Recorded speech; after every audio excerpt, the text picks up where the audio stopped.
Hey everyone, this is Joshua Kirk here with you once again. Now it's time for episode 114 of Album of the Day, in which today I'm going to be talking about a New York rapper who has been known to be one of the most, abstract and creative sort of lyricists in underground hip-hop. And this is my first time listening to him, but I just figured I would review it because, I was, I would be, but, I just decided to review it because, I'm pretty happy that I finally, discovered him, pretty much. His real name is Ian Bevitz, but, he's better known by his most hardcore fans as, Aesop Rock, his stage name. He's been around since about, the late 90s or something like that. And he's been putting out several albums, around that time, and EPs and stuff like that. But this is pretty much my first time listening to a full-length album from him. Anyway, I am here to talk about the latest album from Aesop Rock, which was just released in May, although I didn't listen to it until July, where I started getting into some more hip-hop music lately. The album is called The Impossible Kid, and, as you can see, the album packaging here, it's like a little sleeve with, a little sleeve thing with, the CD and, a fold-up poster, which has, artwork and lyrics. I'll show it to you in a second. Anyway, there's a track listing there. This is released on the independent hip-hop label called Rhyme Sayers. Sayers.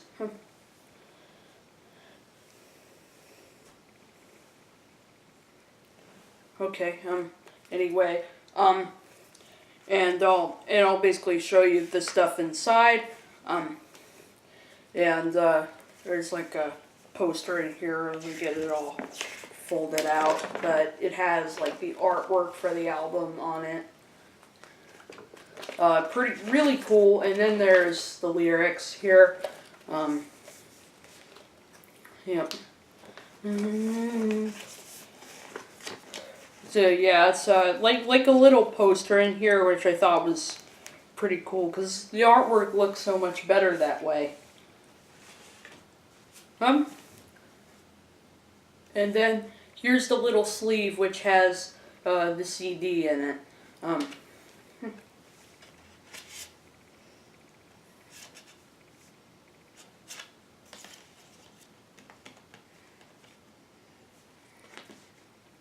And then there's the disc right there, which has a one-eyed cat on it or something like that. It's kind of weird what's on there.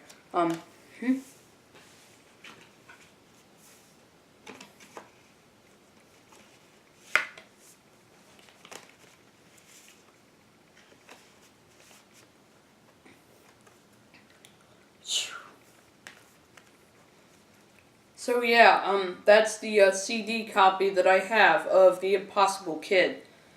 Now, I'm pretty happy that I checked out this guy or this album because this is easily one of my favorite hip-hop albums of 2016. I can see why lots of people are, calling it some of his best work to date and stuff like that because, it's definitely his most sort of immediate, quotable, and sort of, quotable sort of album. Yet, when it comes to, the lyrics and stuff like that, because he occasionally tends to, put out some lyrics that are so esoteric, it's kind of hard to, really sort of make heads or tails of some of them. But, the lyrics on here are pretty easy to comprehend here on The Impossible Kid, although I haven't really spent enough time with, his older work or anything like that. And there's definitely going to be arguments on both sides of the fence, pretty much. He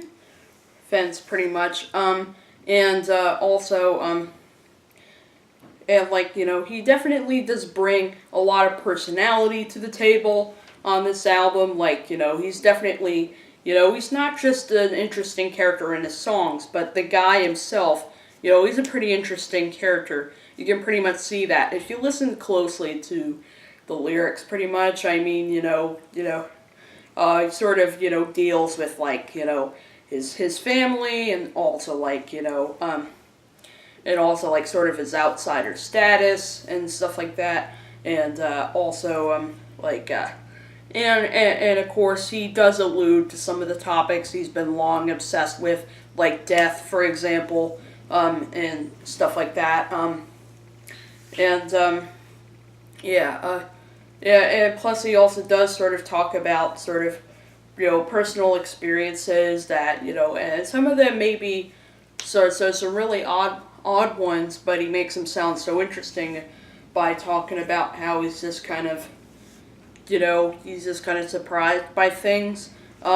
Like on the song Lotta Years, where he talks about, in the first verse, he talks about a dude who, works at the local Baskin Robbins, who has, a tattoo of a lipstick print attached above his collar, and, Aesop mentions how he's sort of, lost the interest for, the novel or something like that. And then in the second verse, he talks about this girl who works at the juice bar who, has these dreadlocks that she, attaches to her head anytime she wants, and stuff like that.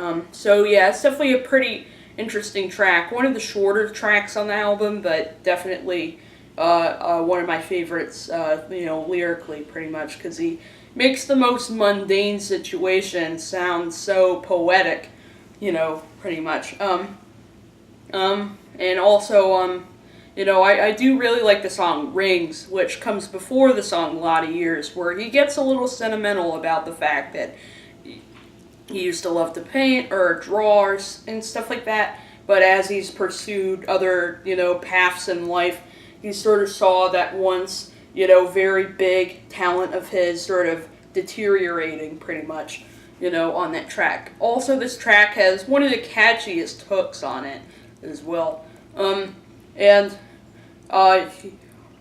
Aesop also talks about his outsider status and stuff like that, and and his time with rappers at the root of the scene. Pretty much, he refers to that on songs like Dorks or TUFF, or the song Lazy Eye too.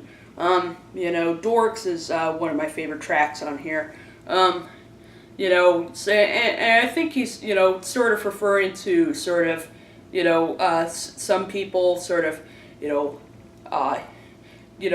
sort of talks about being a bit of an outsider a little bit, and I like how he says, well, party over here, I'll be over there, on that track. And of course, death is one pretty prominent topic on this album too.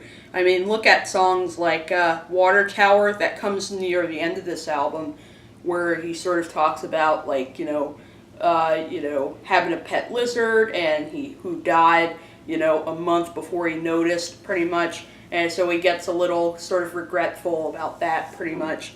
And I love how kind of dark this track is. I mean, the synths on this track sound really devastating. I'm picturing this huge cruise ship sinking and lots of people falling out of it. It's pretty depressing, but it's definitely but I do like the sort of how it's one of the darker cuts that he's done that deals with death. And also look at the song Supercell. It's another one that kind of deals with that topic too, if you pay a little closer attention to the lyrics on that one.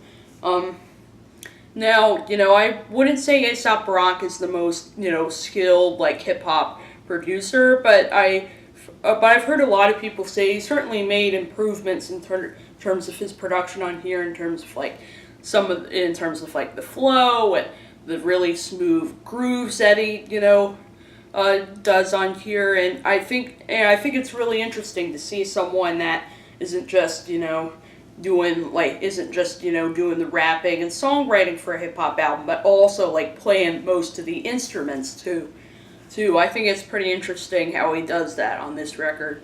And and while he's not the most skilled hip hop producer. I think he does a pretty solid job on here with his production on here.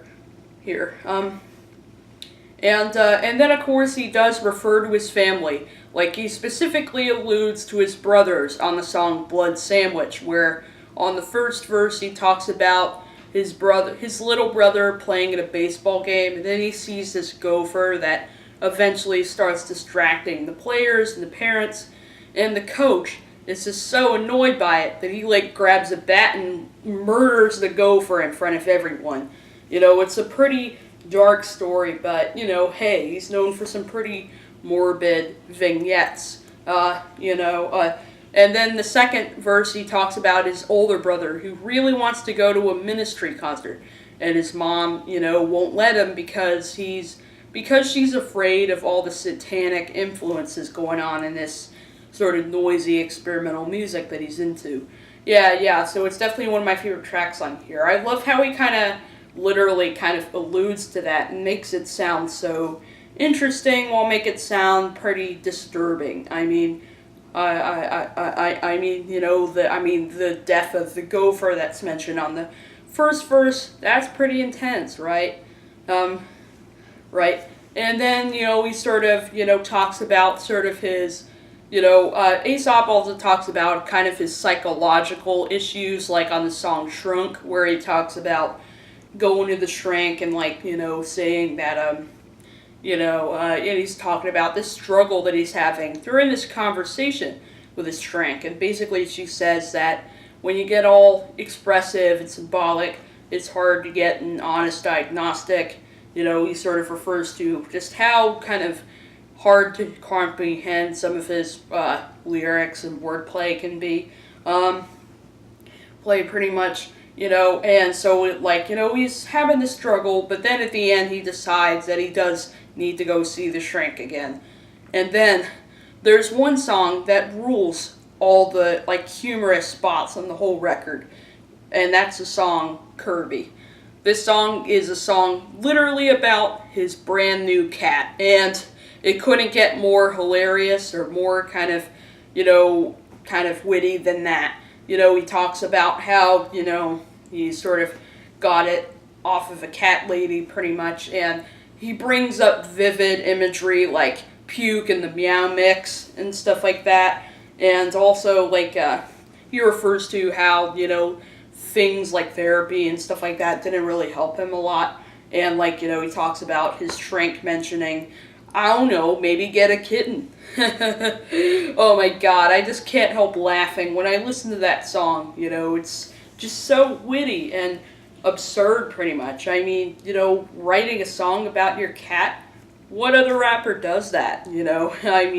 You're total genius right there, Aesop. It's right there, Aesop. And of course, there's a, and maybe I'll talk a little. So I just love how kind of witty, this album is pretty much. His